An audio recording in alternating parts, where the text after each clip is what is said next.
দেশের উপকূলে আঘাত হেনেছে প্রবল ঘূর্ণিঝড় রিমাল। এতে কয়েক জায়গায় বাঁধ ভেঙে গেছে, লোকালয়ে প্রবেশ করছে পানি। পটুয়াখালী ও সাতক্ষীরায় প্রাণ গেছে 2 জনের। এরই মধ্যে দেশের উপকূল সহ মধ্যাঞ্চলেও রিমালের প্রভাবে বৃষ্টি ও ঝড়ো হাওয়া প্রবাহিত হচ্ছে। আবহাওয়া অফিস জানিয়েছে 5 থেকে 7 ঘন্টা মংলা ও পটুয়াখালীর উপকূলে থাকবে ঝড়ো হাওয়া ও বৃষ্টি। পটুয়াখালীতে সর্বোচ্চ 89 কিলোমিটার গতিবেগ পাওয়া গেছে। এর মধ্যে জোয়ারের পানিতে প্লাবিত হয়েছে সুন্দরবনও।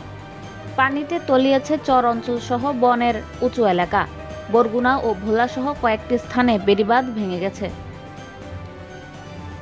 উপকূলীয় মানুষদের জন্য গতকাল রাত ছিল ভয়ানক একটি রাত। আজ সকালে ঝালকাঠির কাঠালিয়া এলাকায় অনেক বৃষ্টি এবং ঝড়ো হাওয়া হয়েছে। অনেক গাছ রাস্তায় পড়ে গেছে। এছাড়া কৃষি বিভাগের পক্ষ থেকে জানানো হয়েছে যে কৃষির ব্যাপক ক্ষতি হয়েছে, যেমন ঢেঁড়স, পেঁপে সহ নানা রকমের ফসলের ব্যাপক ক্ষতি হয়েছে।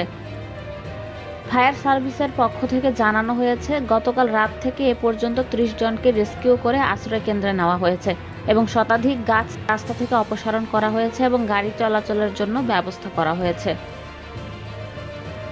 এর আগে রোববার দিবাগত রাতে আবহাওয়ার 17 নম্বর বিশেষ বিজ্ঞপ্তিতে জানানো হয়, প্রবল ঘূর্ণিঝড় কেন্দ্রের 64 কিলোমিটারের মধ্যে বাতাসের একটানা সর্বোচ্চ গতিবেগ ঘন্টায় 90 কিলোমিটার, যা দমকা অথবা ঝড়ো হাওয়া আকারে 120 কিলোমিটার পর্যন্ত বৃদ্ধি পাচ্ছে।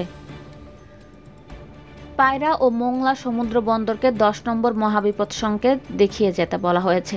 উপকূলীয় জেলা খুলনা, সাতক্ষীরা, বাগেরহাট, পিরোজপুর, ঝালকাঠি, বরগুনা, বরিশাল, ভোলা, পটুয়াখালী এবং তাদের অদূরবর্তী দ্বীপ ও চরগুলো 10 নম্বর বিপদ সংকেতের আওতায় থাকবে।